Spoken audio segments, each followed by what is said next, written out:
I love limited. I love any sort of sealed or draft type format. Before playing One Piece, my last competitive game was Magic the Gathering, and limited environments were some of my best formats at the competitive level. So when I find out that the entire One Piece limited scene is getting turned upside down by this new leader, I knew I had to make an entire video on it for you. Bonney is undoubtedly the new queen of limited, and today I'm going to break down what makes her not just in the S tier, but might be the best leader in all of limited right now. Now, to contextualize everything we're going to talk about, I just want to go over these things that really matter in limited. Yes, there's more parts of it. Yes, there's more nuanced things in limited that matter. However, that's for another video, like our pre-release guides and stuff like that. Limited is a game of limited resources and little interaction. So, as we always talk about, 2K counters are auto includes because they're already less prevalent. And of course, combat is the main way the game is going to be engaged with in a limited environment. Interaction cards are also an auto add because it gives you the ability to change up tempo or get around some of the utility cards that are pushing an opponent ahead. And board control is more important for the tempo of the game. And when you attack board, you're denying your opponent gaining card advantage, which is already at a premium in the game, by making sure they have to commit to the cards already played on board instead of taking damage when at healthy life totals and essentially drawing cards or even triggering something. So to review real quick, what does Jewelry Bonney do? Jewelry Bonney is a 5 life, 5,000 power leader. It says once per turn on your opponent's attack, you may pay 1.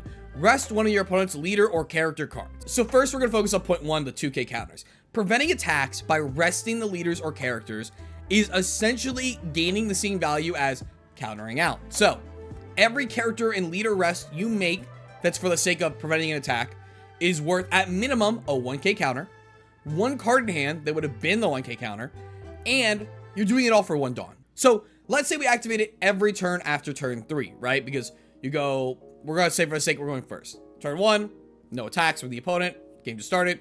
Turn 2, unless your opponent played a 2-drop, they're going to go into their second turn, attacking with leader first before playing something.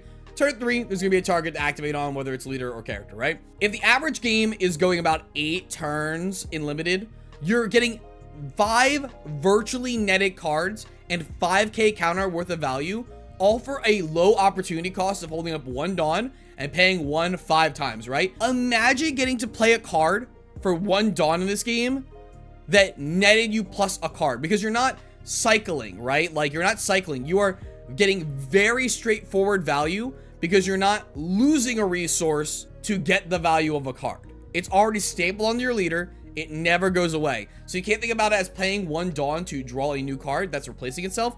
You gotta think about it as paying 1 Dawn to draw 2 cards. You're netting a card every single time you activate this leader. So if you could just play a card that said pay 1, draw 2, you would do that. And of course, as the game goes on longer, you get even more value. There's no point in the game where the value diminishes because of the low opportunity cost of the leader's effect. Interaction cards are auto include in this game. 1 Dawn to rest something is underrated. We did see one in this set with Flame Slash or Fire Slice, whatever it was, the 1-drop yellow event. It's Kinemon's one of his style attacks, right? But traditionally in the game, you don't have a lot of ways to pay 1 Dawn and rest something. And we're getting that stapled onto a leader, so you can do it over and over again. It's not even a 1-use card. And then its targeting is uniform based on the cost, right? So even with our example of 1 Dawn to rest a character of the event from the set, there's a cost limit to it, right?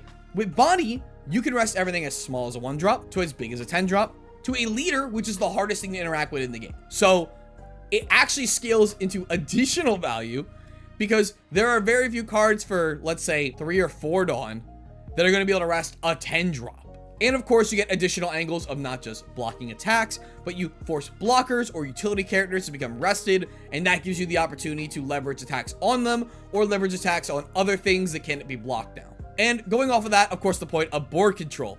Bonney creates attack targets on board, where normally you would have to attack leader, and your opponent gets the choice of countering if they have the counter, or taking damage if they A, don't want the counter, or B, they want to dig for cards. You remove that option, and it's like, lose a card on board, lose a card in hand. What do you want? And doing so consistently limits their resources in that way. And so because of how this effect also works, your opponent must control 2 characters on board to get more than 1 attack in a turn. If there's 1 attack in a turn, you can really price your opponent into what they're doing, right?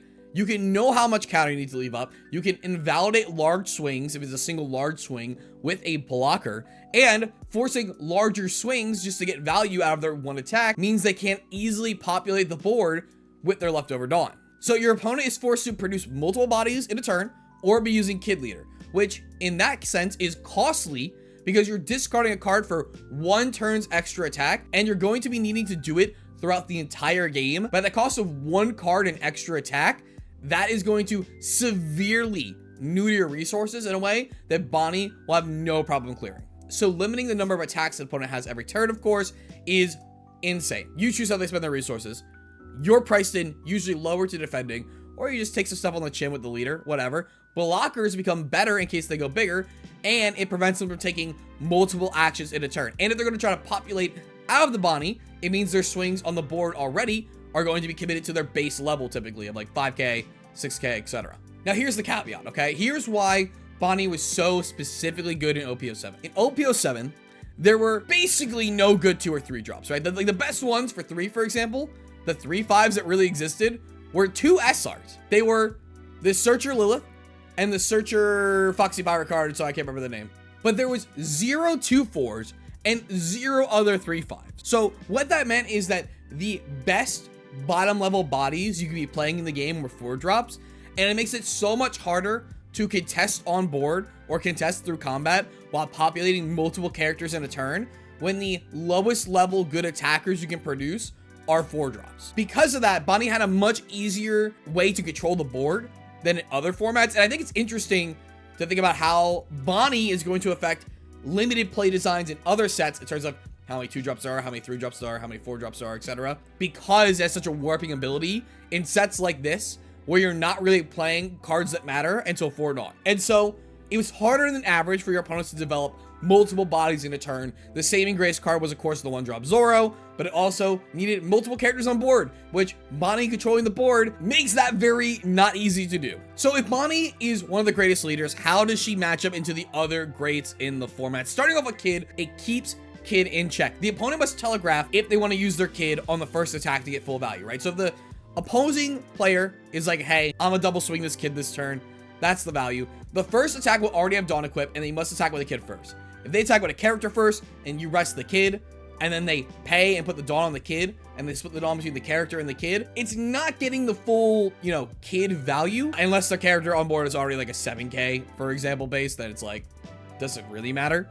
But in general, it keeps the absurdity of the Kid in check more. As we talked about, its pay rate to do it on multiple turns to keep up the attacks during the game to mitigate Bonney is at a deficit to their resources that's better long-term for the Bonney player. To keep the number of attacks higher on board, to actually turn over turn, not only gets rid of the cards, but can easily be outed by blocker. And in the earlier turns can be easily countered out of. My opinion on this matchup is that you choose to go first or second based on the curve. So in this set, we're 4 drops of the main curve. We want to play the first major cheap threat and then have 1 up immediately. So I chose to always go first playing Kids. I beat all my Kid opponents because I would get to 5, play the 4 drop, have 1 up. They would already have played their 4, and so I get to stop their first 2 attack turn by having the 1 up.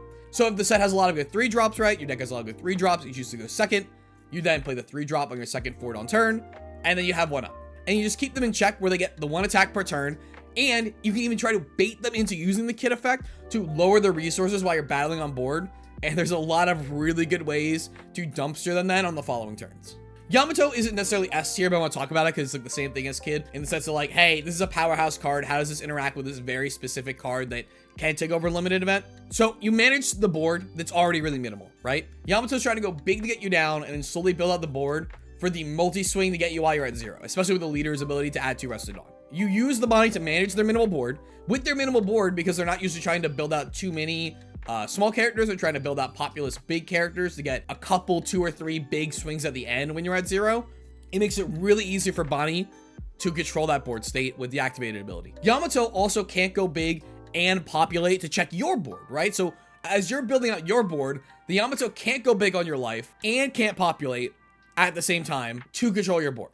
The Yamato has to go big at your leader, it has to go big at a unit, or it has to swing at your units at a normal size and populate their board to try to fight boards. And when you're fighting boards against the Bonney, you're already at a deficit. Also, 4-life leader, very soft. Bonney has a lot of situations where if your opponent plays into it too much, you actually can stop controlling the board. And based on the number of resources they've expended, you can just tempo them out at life and just go swinging. Yamato at a 4-life leader is even more susceptible to that. and also gets less card advantage over the course of the game because it's a 4 life leader. So the bleed is way easier on every single facet. My advice is, of course, to go first or second, again, based on the play curve of your unit, same as Kid. I think you take the first hit off Yamato that you can't counter for 1 card. So even if it's like, oh, I have like a 2-drop event, and I can hold up 2 this turn, that's fine, and I can counter like a 8k swing, I would still counter that and do that. And then take the first one where you have to give up more than 1 card to build up your card advantage, build up blockers. And the big asterisk of this, of course, is that like Yamato's first set, where it was really good because of this, in a set with low blockers, this might kill you too fast. You know, taking the first hit that is in 1 card that swings 7, you're like, all right, cool. You might have to counter out of that in the sense that if the blockers in the set are low, especially chump blockers, that the late game might be a little bit harder if you don't see the right cards, or you're just not as mathematically likely to see those cards. But in general, I think this is the best play call for the Yamato matchup. Then we have Zoro. This is the one that actually scares me in terms of like, hey, this one is a threat to Bonney. Zoro should be able to get the most value against the Bonney deck. It should be able to get under Bonney aggressively by leaning into the cheap stuff that's powered up through Zoro, and then when it plays the bigger threats, obviously they get even bigger. It doesn't matter committing Dawn to the leader because the value gets spread across everything else. They can build boards that rival yours faster, and then either tempo you out early if you don't play correctly, or have multiple units to keep your board also in check while you're using your characters to check their board. This leader had no teeth and no skin in the game in OP07 again, because there were no good 2-drops, there were no good 3-drops. Again, I think there was 1 vanilla, 1-drop, 1-3 to maybe play that angle. In a set where there are normal vanilla 2 and 3 drops, I think Zoro can and should be able to get under Bonney, where this is a natural predator to her, and thus you need to figure out what your game plans are, what your interaction are. My general opinion on the play call here is you choose second for the extra card and being able to play turn 2 3-drop, because if they're good against you, it's because it's vanilla 3-drops. So you usually have vanilla 3-drops, so you can go turn 2 4 Dawn 3-drop 1-up to stop an extra attack and start mitigating attack on board. I think this is the one leader also where you're going to end up not swinging into their leaders for like a couple turns at a time. Just force them to play cards on board and just deal with those. And then when they're at like 2 or 3 cards, chip in like 2 life a turn and play through on there. I think it's going to be really dependent on the interaction and how many small vanillas there are. But this, in my opinion, is definitely the biggest threat to Bonney in Limited. And then there's Katakuri, who I think is definitely a threat to Bonney, but still suffers for the same reasons that Kid and other leaders will suffer. It has the best value on single attacks, right? So for 1 Dawn, it swings 7. It requires 2 cards to counter, which means it can easily have a lot of leftover Dawn to build out board. In a set that has a lot of 3-drops, they're not really going to play 2 4s as much, but 3-drops, for example, it'll be able to pressure Bonney on a 7 swing on 7 Dawn and then populate 2 3-5s, right? At that point, hopefully you have like 4 6s, 5 7s, etc. out on your board, and you can easily out those 3 5s, but it still presents the population threat, which is a big deal, even if the aggression from the board isn't quite there. The Dawn could also be used to power up other attacks, obviously, because one goes to leader for 7. If they do multiple bodies, they can stack 2 or 3 on our body. You can set up triggers in life, which is huge for tempoing themselves back into the game. So getting KO value, getting a free character playoff life, depending on what the limited environment is, that could be huge.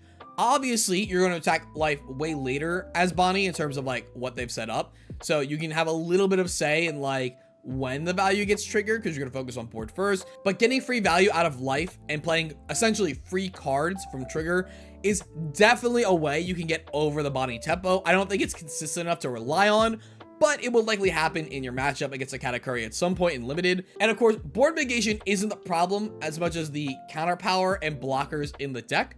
So because you're worried about the 7k swing leader, while they're able to invest on into other plays, I think you're more looking at like, how many blockers can I fit in to interact with this Katakuri?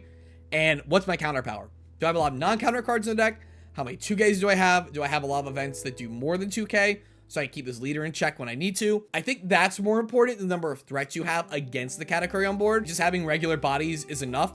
It's about how can you interact with the leader attacks, because they get 1 attack guaranteed, and the leader's going to attack big for a low opportunity cost. In my opinion, you go second for this. I think you go second against every leader in like 07 format, and probably onward when there's 3 5s in the format, with the exception of Kid and Yamato, because you want to have that specific build out for the 4-drop is what matters metagame right now, and making sure that you keep your activation up over their attack tempo instead of under their attack tempo. And then just another thing to consider is that, like we talked about, if you have few 2k counters, few blockers, few like big event counters, right, you may be looking to go first, because if you go first, you can take initiative on life, and if you pressure them enough early, you put them low enough early on while you're building up board and then controlling the number of attacks they have per turn, they might not be able to go as aggressive as they could with their hand, because they need to be more risk adverse about getting tempoed out by your leader, wrestling blockers, or just creating openings where they suddenly die. In the event where you think you can't manage the 7k swings, I think taking the aggression and managing the attacks by taking initiative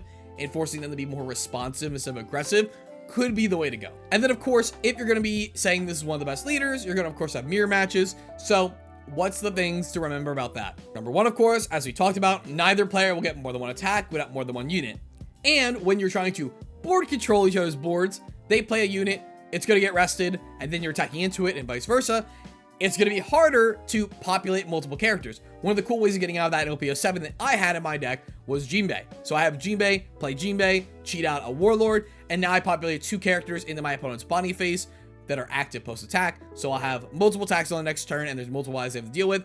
Generally, that won't be an option, though. The matches will inherently be way slower. You're playing board control, you're not swinging at life aggressively, and you're just putting resources into play counterplay on a 1-to-1 tempo more than any other matchup. And finally, you're going to want to focus on characters with a 6k base or greater with their power. In a 3-5 format, like, you're still going to play the 3-5s, but they're not going to be as good. I honestly think if I had the choice between playing a 3-5 or swinging in for more and then just playing a bigger body next turn, I would rather just keep the 3-5 for counter and play a 4-6, because with the 6k base, they have to start investing Dawn on their leader for their 1 swing, or investing Dawn on characters that are 3-5s for their 1 swing at character before they populate enough to get multiple swings. And then if they go for more to make it harder to defend the character and make it harder for you to keep population on board, then they can't equally populate their board as easily or with more impactful characters. The play call, in my opinion, is of course going second. You get the extra card and you're focusing on a 4-6 body instead of a 3-5 body for your 4 Dawn turn. And then the counterplay of that is that if your opposing Bonney goes to 5 Dawn after you go 4 Dawn, play a 6k body, if they want to leave 1 up to rest your leader or character, they can also only populate a 6k body, which will be on parity. If they want to populate a 5-7, you're getting 2 attacks on tempo, which is fine, or you can choose not to expose certain units to them, in which case they have to attack your life, and you start drawing cards from life. If you're forced to go first, I think you have to start swinging at leader aggressively early on, try to get some extra tempo in the game, and try to just slam bigger bodies that will stick and impact the board later. Or on the opposite of that, populating board by multiplaying in a turn. And of course, the mirror breaker is going to be any opportunities to do 2-for-1s, like with Sabo from OP07, or any opportunity for roll characters from life, or any kind of trigger that will KO on the opponent's board. Those are the ways you're gonna be able to break out of the tempo and go from behind to ahead or ahead to locked in. But those are my thoughts on OP07's Bonney as the new queen of limited. Let me know in the comment section what you think. What was your success playing Bonney in OP07? And if you're watching this after OP07, what set is it and how's it doing? Let me know. I need to know. I need to divine the future through your comments. Check out the channel for more awesome videos, and we'll see you guys on the next one.